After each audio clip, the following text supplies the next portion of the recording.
Germs, good morning, good morning, good morning. December 21 na umaga, 4 na araw na lang, Pasko na.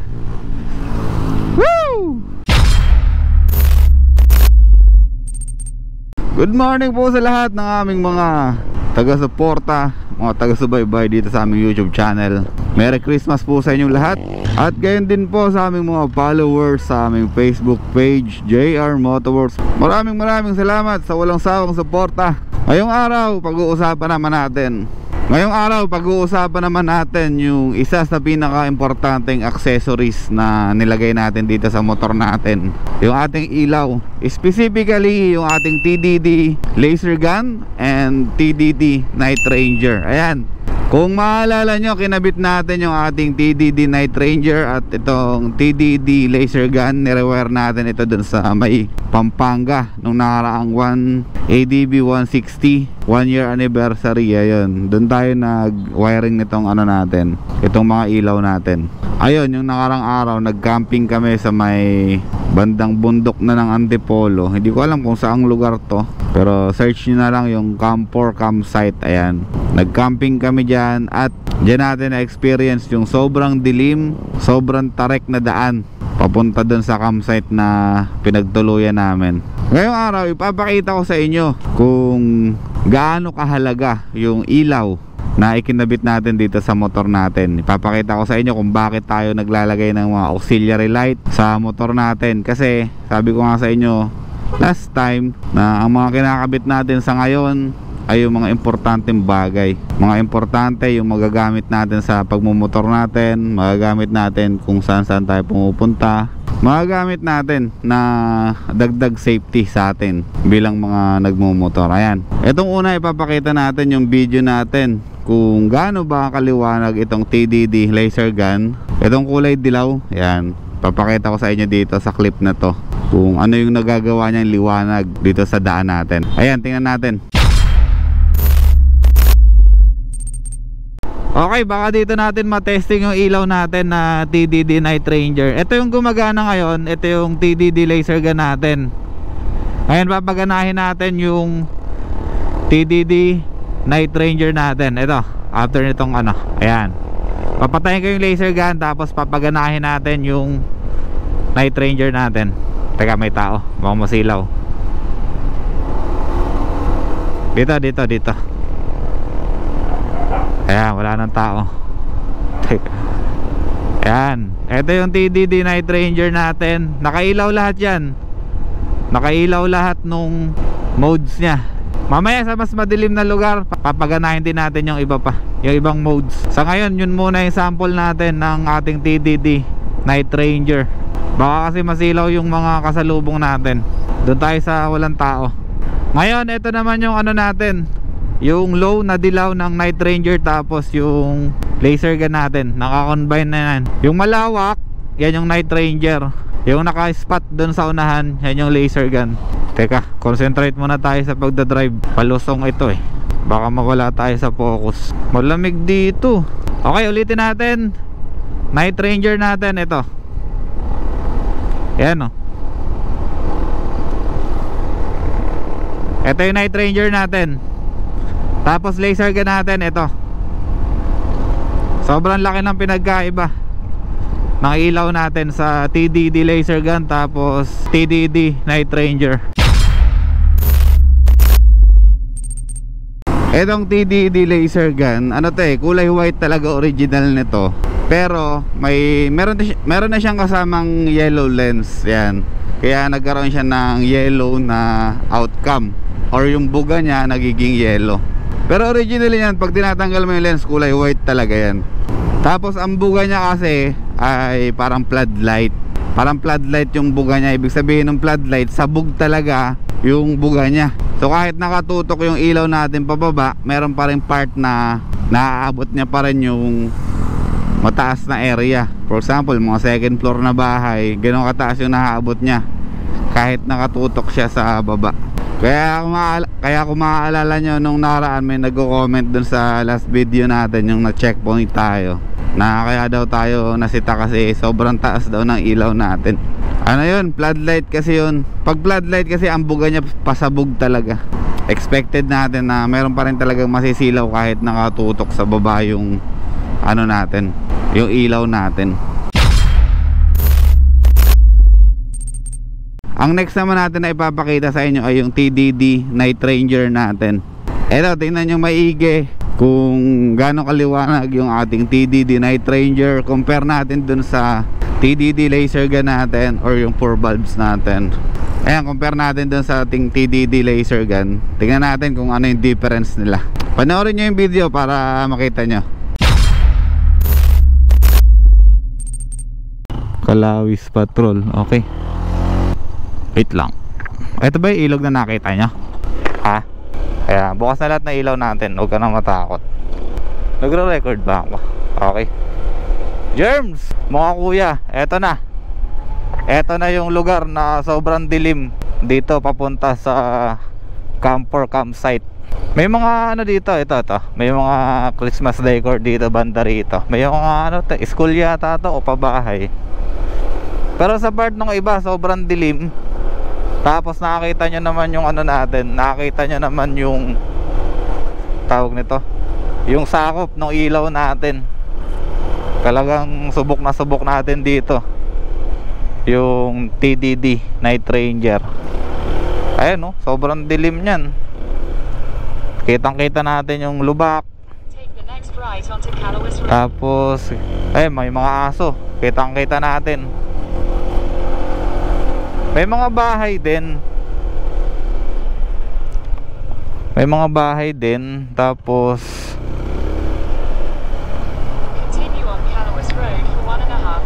madaming puno. Ang daming puno. Tsaka malamig na dito. Ay no, residential naman to eh. Tama ba? Barangay.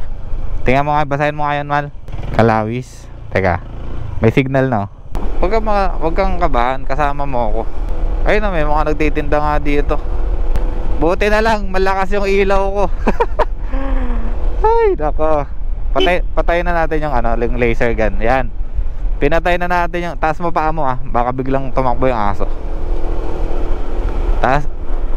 Pinatay ko na yung laser gun natin. Pure ano na lang to. Purong TDD Night Ranger na lang tong nakikita natin ngayon.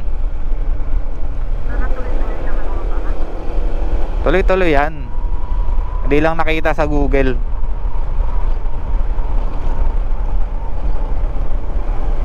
Tsaka dahan-dahan lang tayo dito. Tingnan mo, may mga lubak.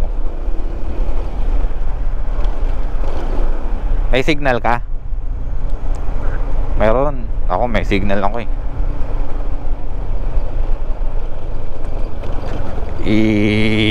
Yeah.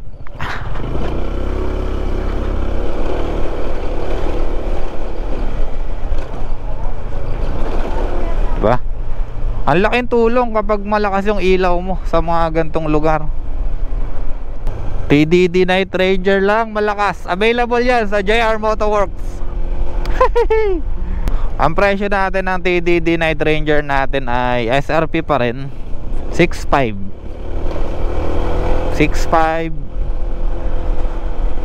Tapos sabayan nyo na ng RM bracket. Available din yan sa shop natin. Sorry, medyo malubak eh. Lagpas tayo. Dito na ba yun? Malayo pa kasi dito yun, kaya hindi pa nila alam yun. Tingnan mo, 47 minutes pa, ilang kilometro pa yun. Pinatay ko muna ilaw ko, nasa residential tayo. Baka magalit yung mga tao sa atin. Buksan natin yung laser gun muna. Kung totoo yung sinasabi nung napagtanungan namin, nakasalubong yata nila sila si Kuya Don, Kuya Uber, ano ba, Kuya John Chris, tsaka si Kuya Koy. Dito din yata sila dumaan, pero sabi niya malayo na daw eh. Malayo na daw sila. Malayo na distansya nila dito sa kinalalagyan natin. Check nga natin kung nagre-record tayo. Okay, nagre-record pa naman. Okay, madilim na naman dito. Buksan na natin to. Paano sila napunta dito? Parang naamoy ko yung Yossi nun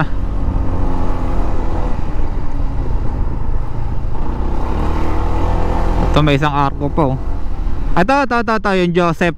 Ito yung Joseph. Nakita ko na. Yan yung Joseph, natatandaan ko kanina. Tandaan lang tayo. Relax ka lang, mahal. Huwag ka masyadong relax ka lang. Kasama mo ako. Parang yung sa din to eh. Yung sa nagpunta kami ng Pangil, Laguna. Pero yung lugar na yun talaga mas nakakatakot yun, kasi tarik na tarik talaga yung lugar na yun. Tapos ang kitid ba ng kalsada. Bukod sa makitid, bangin pa yung kakalagyan mo kapag nagkamali ka. Yung ganto, isa't kalahati lang nito. Ito, yung dinadaanan natin. Tarik na tarik talaga. Sementeryo yun ah. Sementeryo ba yun? Ha? Ayan, nawala na naman yung signal. Grabe, nagpapatuloy siya ng ganun.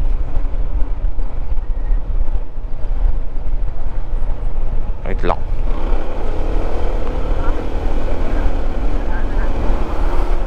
Hindi nga, may putol-putol din naman na parang sitio-sitio na to kasi bundok to eh, di ba?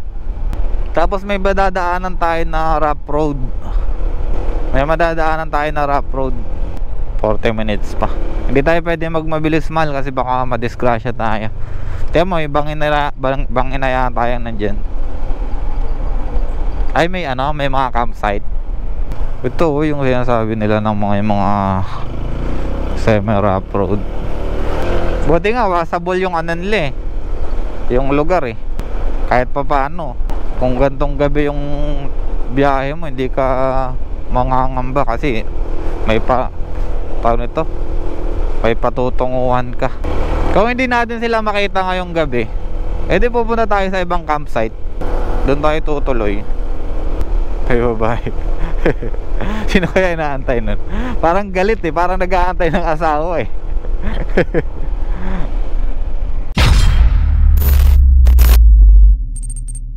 Okay, itong lugar na to kasi sobrang dilim talaga nito. Wala na halos kabahayan, wala nang mga ilaw. Ang dilim talaga ng part na to, ang dilim talaga ng lugar na to. Wala talagang kailaw-ilaw, kahit ng mga ilaw sa bahay wala tayong makikita. Kasi layo-layo yung mga bahay dito. Tapos yung kalsada dyan sobrang delikado rin kasi may mga bato-bato, gawa ng may nagre-reblocking. May mga bato-bato yung kalsada, tapos may mga debris. So hindi pwedeng wala tayong ilaw sa part na to kasi madedisgrasya tayo pag nagulat tayo sa mga bato-bato na yan. Ngayon, ito yung kagandahan ng mga ilaw natin kasi sobrang liwanag, sobrang helpful talaga sa mga rides natin, especially sa mga lugar na kagaya nito yung pinuntahan natin. Kasi ang dilim talaga. Kung madilim yung lugar tapos ganun yung mga daan, mga steep yung daan, talagang may kalalagyan tayo dun kapag nagkamali tayo. Sa totoo lang, madedisgrasya tayo pag mga ganung lugar yung pinupuntahan natin kapag wala tayong kailaw-ilaw. Kaya nga pala, makikita nyo rin yung stock na ilaw natin. Ito, ipapakita ko na rin yung clip. Pero ang ganda nung ng ilaw natin eh, no? Ang ganda nung pagkakaputok niya dun sa kalsada eh. Sakop na sakop talaga. Tingnan mo yung kalsadang dadaanan natin, no? Paano tayo makakapagmatulin yan?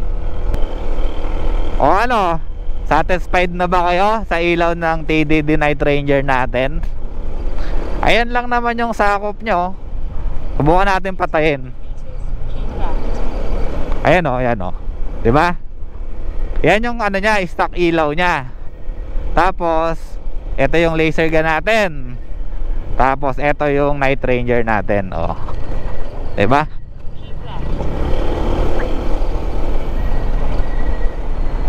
Yan yung yan yung quality na ilaw natin. Kaya nire-recommend ko talaga to sa mga nag-a-adventure, mga naka-EDV, NMAX, yung mga kayang kabitan ng bracket, tapos kayang mag-handle ng mabibigat na ilaw. Yung TDD kasi natin medyo mabigat to, kaya talagang kailangan niya ng matibay na bracket. Tapos yung bracket syempre kailangan ng matibay na pagkakabitan sa motor. Hindi pwedeng plastic lang, dapat nasa chassis o kaya nasa crash guard or sa mga bracket na ano, kagaya na to, crash guard. Tapos yung RM bracket natin nakakabit sa ano, sa chassis.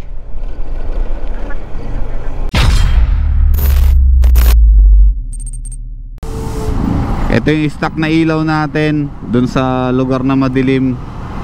Halos wala ang epekto dun sa madilim na lugar. Halos walang ano eh, halos walang dating yung stock na ilaw ng ADB 160 natin.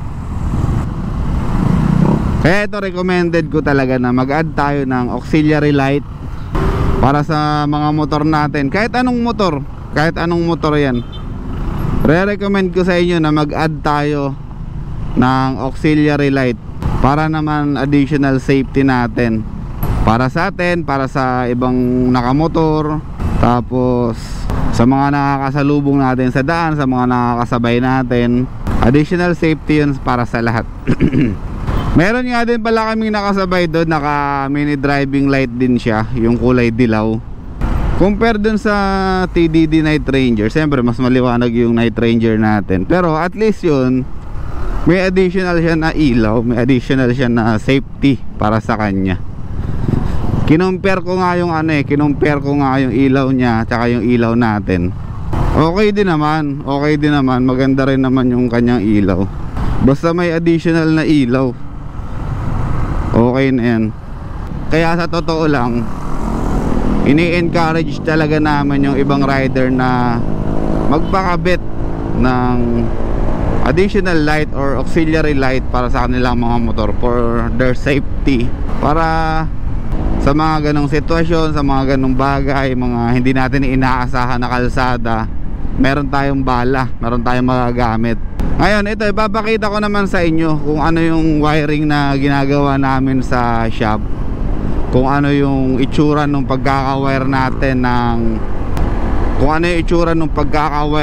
ng ating TDD Night Ranger. Tapos ipapakita ko rin sa inyo kung ano yung harness na ginagamit natin para sa TDD Night Ranger, tapos yung may kasama ng busina, para for transparency makita nyo yung itsura ng wiring natin, kung gaano siya kalinis, kung gaano siya kaganda, kung gaano siya ka-presentable, yung hindi nabababo yung motor natin sa loob, para may idea rin kayo kung ano yung ginagawa natin pagdating sa wiring ng inyong mga motor. Kasi yung TDD Night Ranger medyo mabigat yan, kailangan yung wire niyan makakapal, maganda yung quality para hindi agad-agad bumibigay. Germs, good morning. Ito yung sample wiring natin dito sa ADB 160. Tsaka sa ibang motor syempre ganito rin naman yung ginagawa natin. Ito ang setup nito ay full setup, isang MDL set, tapos isang laser gun set, tapos naka rapid relay siya, meron siyang rapid horn. So yan yung itsura ng wiring natin. Rewiring, tapos nilipat na natin yung busina dito, tsaka yung stock niya, pinagsama-sama na natin. Ayan, busina number 1, 2, and 3. Ayan, tatlo sila dyan, sama-sama. Yung relay natin dito, 6. Isa sa busina, isa sa laser gun, high and low ng MDL, tsaka reverse passing and passing ng MDL, tsaka laser gun. So ayan yung sample wiring natin. Tapos mga switch natin nandito, laser gun, MDL, high and low. Tapos passing switch natin nandito. Okay. So ano lang to, clip lang to para maisingit natin dun sa isang vlog natin. Gusto ko lang ipakita sa inyo kung ano yung makikita nyo, kung ano yung expect nyo sa wiring natin dito sa JR Motorworks. Ayan, kitang-kita nyo naman. Layuan natin ng konti. Okay.